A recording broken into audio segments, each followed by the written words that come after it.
নজর রাখবো পরবর্তী সংবাদে। রাম জামানা থেকে বাম জামানাই ভালো ছিল, গ্রামবাসীদের এমন দাবি এবং তাদের অভিযোগ রয়েছে যে জল জীবন মিশন প্রকল্পে কোটি কোটি টাকা খরচ করা হয়েছে, কিন্তু পরিশ্রুত পানীয় জল, রাস্তা এবং বিদ্যুতের সমস্যা যে কি সেই রয়েছে এক প্রকার জর্জরিত এই মুহূর্তে পূর্ব জলাবাসের 10টি পরিবার।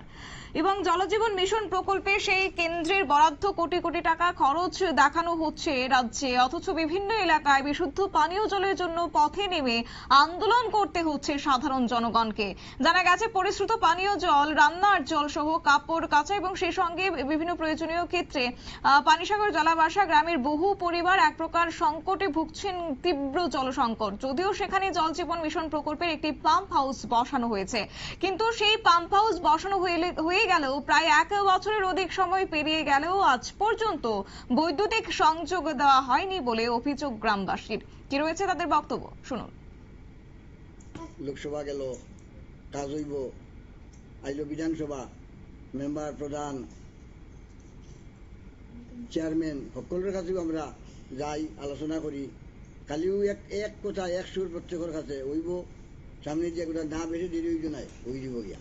এইভাবে বলার পরে আজকে দীর্ঘদিন যাবৎ আমরা এই জলের সমস্যা, এখন খোয়ার জল নাই, পুকুর ফিশারি সব শুকনা, জলের কারণে মানুষ এক কথায় মেলুক অনেক দূরে থেকে গিয়ে এক কথায় জল আনতে হয়। যদি এখান থেকে তারা কাজ আমরা সম্পূর্ণ করিয়া না দিয়ে, তাইলে তো আমার জায়গাটা এক কথায় এইখানে জায়গা দূরে গিয়ে লাভ নাই, তারা এখান থেকে এক কথায় উঠিয়া নিয়োগ গিয়ে আমরা জলে মারা গেলে এক কথায় সরকারের তো কোনো দুঃখ নাই। সমস্যা আজকে বাম আমলে আমরা জলের কোনো সমস্যা আছিল না, আমার এখানে মাত্র আছিল, ওই জায়গায় মাত্র আছিল। এই মাত্র 10-12 বছর একটা জল পাইছি আমরা এই মাত্র তরফ থাকিয়া। জলের কোনো সমস্যা আছিল না, কারেন্টের কোনো সমস্যা আছিল না বাম আমলে।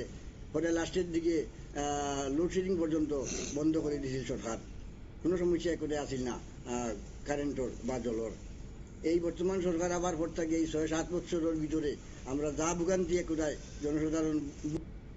আপনারা শুনলেন গ্রামবাসীদের বক্তব্য এবং তারা জানাচ্ছেন যে বর্তমানে পরিশ্রুত পানীয় জল সহ দৈনন্দিন ব্যবহারের জলের চাহিদা মেটাতে ন্যূনতম 2 কিলোমিটার দূরে গিয়ে তাদের ইচ্ছে পূরণ করতে হচ্ছে। তাই জলের মিশন, জল জীবন মিশনের পাম্প হাউসটি উদ্বোধনের দিকে এই মুহূর্তে তাকিয়ে রয়েছে সেই 10টি পরিবার। তবে এখন দেখার বিষয় কবে নাগাদ উদ্যোগ গ্রহণ করে এবং তাদের সমস্যা সমাধান হয়।